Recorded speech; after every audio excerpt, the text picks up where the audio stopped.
eta Quito nago, Ekuadorren. Eta hauxe da botu nazionalaren basiliga. Eta hauxe bisitatzera sartuko naiz, gointxe bertan.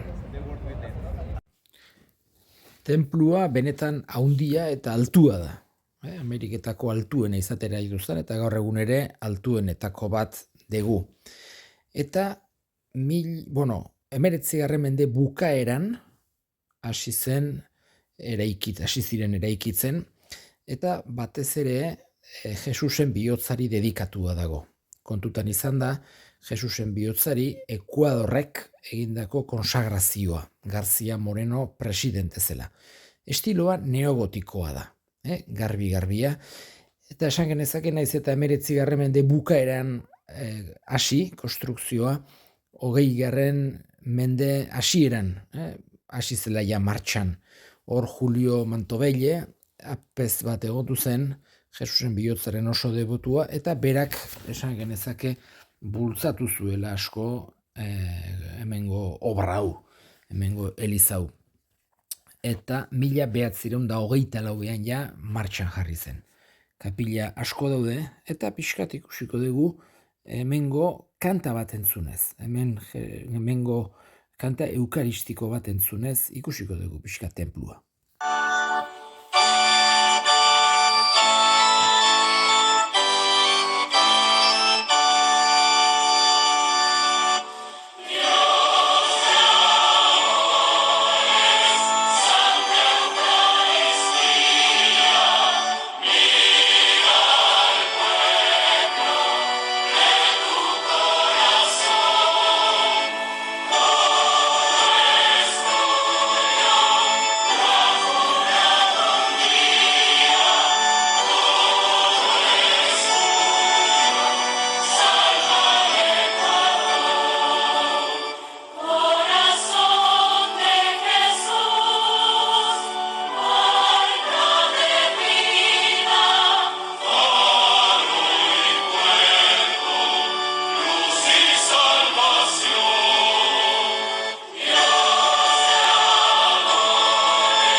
Eta hementxe estatu buruen panteona, hemengo presidentek, besterik eskatzen ez badu ebintzat, hor lurperatzen ditue.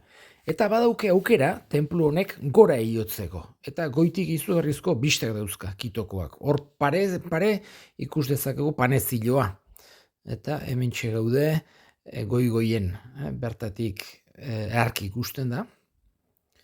Ilo daiteke goraino, oso ongi preparatua dago gainera. Goian burnizko eskailerak eta badaude, hemen alturetara jotzeko segurtasun haundiz. Hemen ikus dezakegu goiko bista bat, eta hemengo bidrierak gertutik. Hemen ikus ditzazkegu bertako zenbait apezpiku bidrieratan ikus daitezke.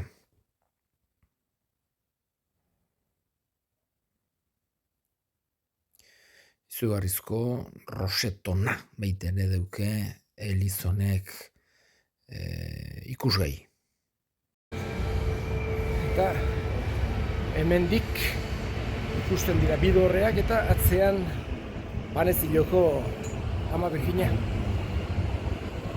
Eta hemendik despeditzen zaituztet.